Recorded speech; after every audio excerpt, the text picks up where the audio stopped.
guys, and welcome back to And Then There Was Style. If this is your first time here, go ahead and subscribe to the channel so you can stay updated every time we post a video. If you have been here before, hello and welcome back.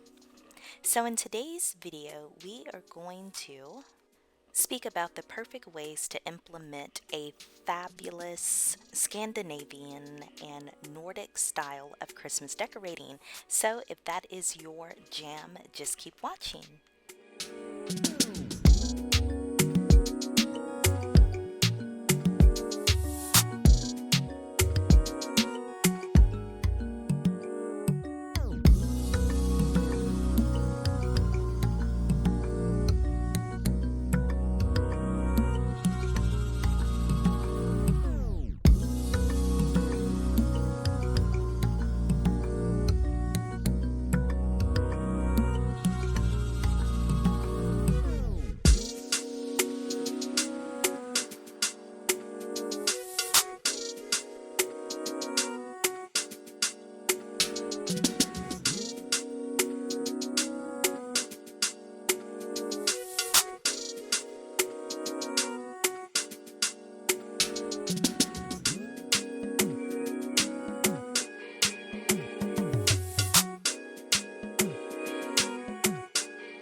Comment down below if you have ever thought of implementing a Nordic style, Scandinavian style Christmas in your household.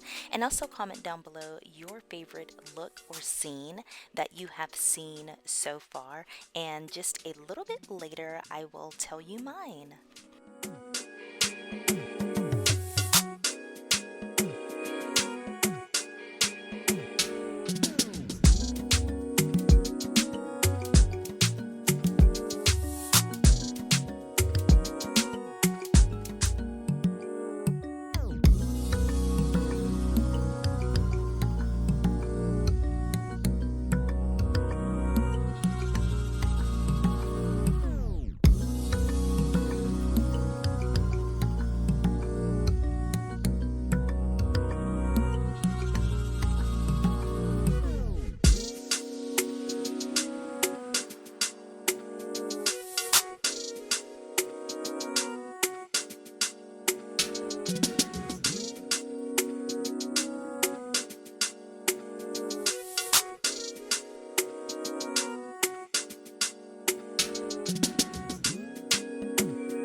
quick commercial break just to say if you have not already, go ahead and get your copy of Christmas in the Night by the Jeremy Thomas Quartet. You can find it there. You can hear samples. This is one of the best Christmas CDs I have experienced over the past couple of years, and I feel like you will love it as well. So we spoke about some of your favorites, but if you want to know mine, the room that just made me love this design is this. It is so cozy, it's so white, but yet it's so warm as well, and I absolutely love this room out of all the ones I've seen. Don't know if I would have candles on the bed though. Alright guys, thanks for hanging out. Don't forget to subscribe. We will see you in tomorrow's video. Bye guys.